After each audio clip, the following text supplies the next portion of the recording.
পাবনায় মোটর শ্রমিক ইউনিয়ন কার্যালয়ে হামলার প্রতিবাদে ধর্মঘট আলোচনার পর আল্টিমেটাম। পাবনা থেকে আমাদের প্রতিনিধি আব্দুল কাইয়ুম তমালের পাঠানো তথ্যচিত্রে ডেস্ক রিপোর্ট। পাবনা মোটর শ্রমিক ইউনিয়ন কার্যালয়ে সন্ত্রাসী হামলা ও ভাঙচুরের ঘটনায় ৬টি পরিবহন মালিক শ্রমিক সংগঠন ধর্মঘটের ডাক দিয়েছে।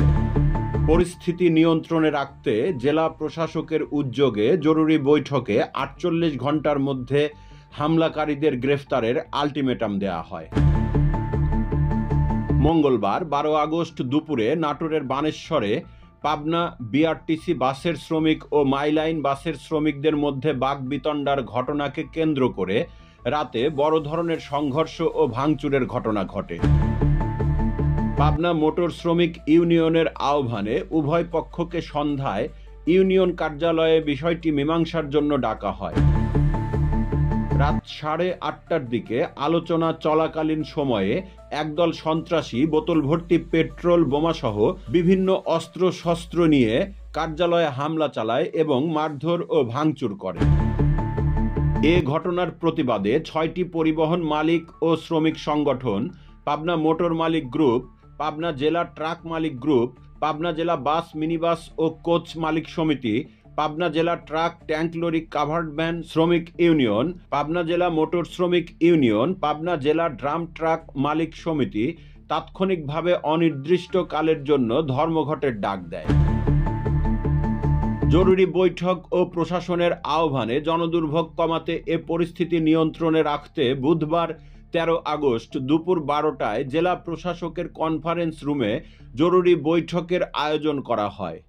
পাবনা জেলা প্রশাসক মোহাম্মদ মফিজুল ইসলামের সভাপতিত্বে অনুষ্ঠিত বৈঠকে অংশ নেন অতিরিক্ত জেলা প্রশাসক সার্বিক জাহাঙ্গীর আলম, পাবনা জেলা ট্রাক মালিক গ্রুপের সভাপতি মোজাম্মেল হক কবির, জেলা বিএনপির যুগ্ম আহ্বায়ক আনিসুল হক বাবু, পাবনা মোটর মালিক গ্রুপের সাধারণ সম্পাদক মমিনুল ইসলাম মমিন, বাস মিনিবাস ও কোচ মালিক সমিতির সাধারণ সম্পাদক Rehanul Islam Bulal, truck tank lorry covered van শ্রমিক ইউনিয়নের যুগ্ম সাধারণ সম্পাদক আমিরুল ইসলাম ইসহাক, মোটর শ্রমিক ইউনিয়ন আহ্বায়ক Firoz Khan, BRTC DGM Moniruzzaman Babu, motor শ্রমিক ইউনিয়নের যুগ্ম আহ্বায়ক হাফিজুর রহমান রানা প্রমুখ।